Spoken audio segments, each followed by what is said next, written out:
Une belle surprise, voilà comment j'aurais pu intituler le titre de cet essai. Bonjour et bienvenue sur Testcars pour l'essai aujourd'hui de la toute nouvelle Ford Focus.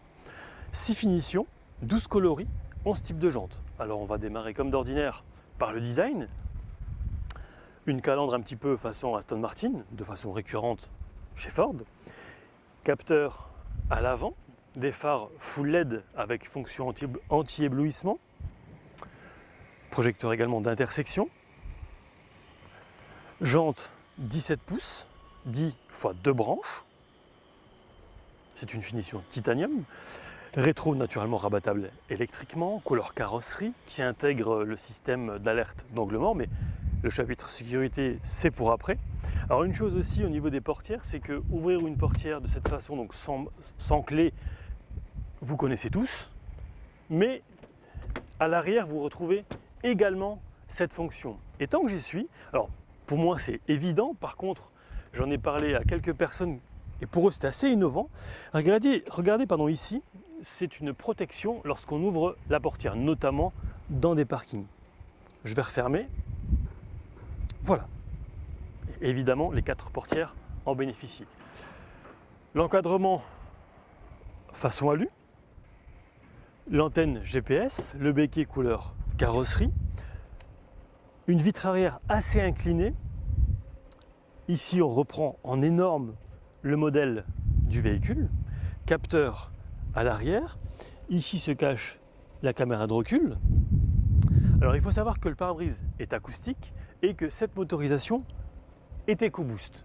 Alors concrètement, insonorisation au top, mais ça c'est un élément qu'on verra en conclusion. Au niveau sécurité, je vous ai parlé il y a un instant de l'alerte d'angle mort intégrée au rétroviseur. Il y a également le régulateur de vitesse adaptatif avec fonction stop and go et aussi le limiteur de vitesse intelligent. Le système d'aide au centrage dans la voie, l'éclairage intuitif en virage avec les feux de route anti-éblouissement, on l'a vu aussi au départ, la reconnaissance des panneaux, attention ça ne fonctionne pas correctement, l'alerte de véhicule en approche avec freinage préventif, ça détecte aussi les piétons et les cyclistes, l'aide au stationnement qui gère la vitesse, le volant et les pédales, l'alerte de franchissement involontaire de ligne et l'alerte de vigilance du conducteur. Je terminerai par le frein de parking qui est électrique. Élu moteur de l'année pendant 6 ans consécutifs dans sa catégorie, l'EcoBoost cartonne chez Ford. Alors sur la nouvelle Focus, il faut savoir qu'il est disponible en essence, 1 litre 85, 100 ou 125 chevaux comme c'est ici le cas, ou en 1 litre 5, 150 ou 182. En diesel, il existe le 1 litre 5 EcoBlue de 95 et 120 chevaux, ou encore le 2 litres 150. Alors, il faut savoir que ce véhicule dispose du stop and start, quelle que soit la motorisation, et également du système de désactivation de cylindres afin de réduire la consommation et les émissions. Alors, au niveau poids, on est à 1 tonne 32 à vide, consommation mixte, 5 litres 7 au 100 km. On passe à l'intérieur. Seuil de porte estampillé Ford. Naturellement, les 4 vitres électriques, verrouillage centralisé. Ici, on a les commandes des feux automatiques, anti-brouillard avant, arrière. Le volant offre une excellente prise en main, notamment tout ce qui est régulateur et limiteur de vitesse. C'est facilement accessible. Le téléphone en Bluetooth également et l'augmentation ou la diminution du son. Ici, on a par exemple l'alerte de franchissement de ligne avec un trait qui défile devant nous pour savoir quand est-ce qu'il est activé ou désactivé. Les commandes des essuie-glaces à droite, c'est classique. Le bouton de démarrage juste ici. Ça, c'est un petit peu plus atypique comme endroit.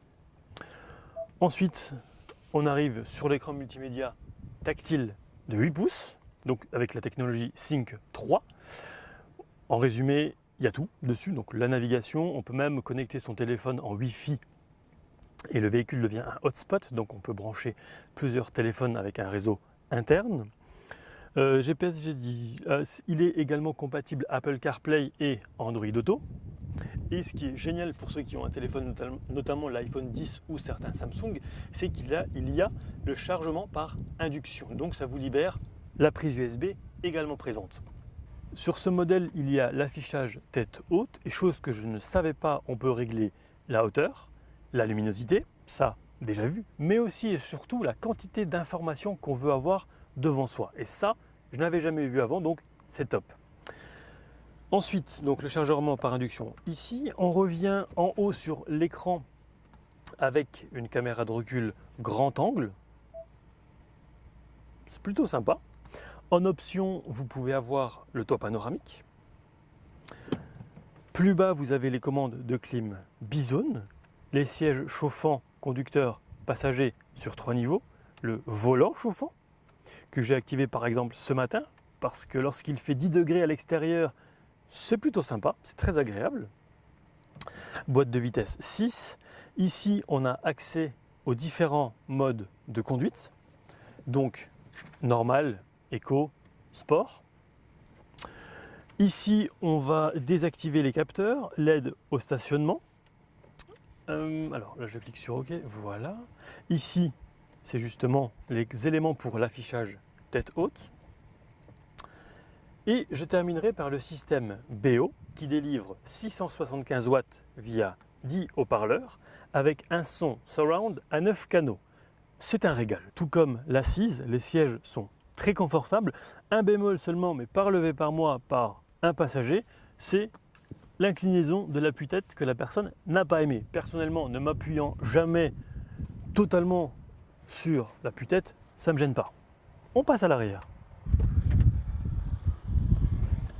Alors, comment est-ce qu'on est installé à l'arrière? Rien à dire.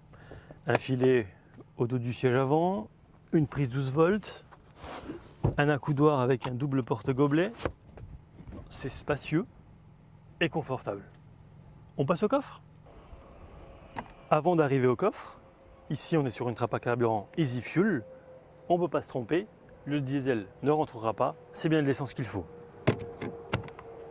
Au niveau volume de chargement sur cette version 5 portes, on est à 375 litres dans cette configuration et jusqu'à 1354 une fois la banquette arrière rabattue. Dernière petite précision concernant le break, le volume aussi entre 608 et 1653 litres. On passe à la conclusion. Parmi ce que je n'ai pas vraiment apprécié, le bruit du clignotant, ça peut vous paraître anecdotique, mais j'ai trouvé ça hyper pénible. Le régulateur qui ne s'adapte pas en descente et qui donc dépasse la vitesse autorisée. La lecture des panneaux qui n'est pas des plus fiables. Et une ligne générale assez conformiste. Parmi les points positifs, la sonorisation au top, on dirait une électrique. Je n'ai pas été le seul d'ailleurs à le remarquer. Une consommation somme toute assez raisonnable pour un bloc essence. Elle est confortable avec notamment, vous l'avez vu, les sièges et le volant chauffant. Direction précise. Moteur agréable, pas grand chose d'autre à dire, si ce n'est des remerciements pour Yo et Arnaud de Ford Belux, Romain de Riff 54 et Cédric de CF Photographie. Quant à nous, on se retrouve très vite pour un prochain essai. À bientôt!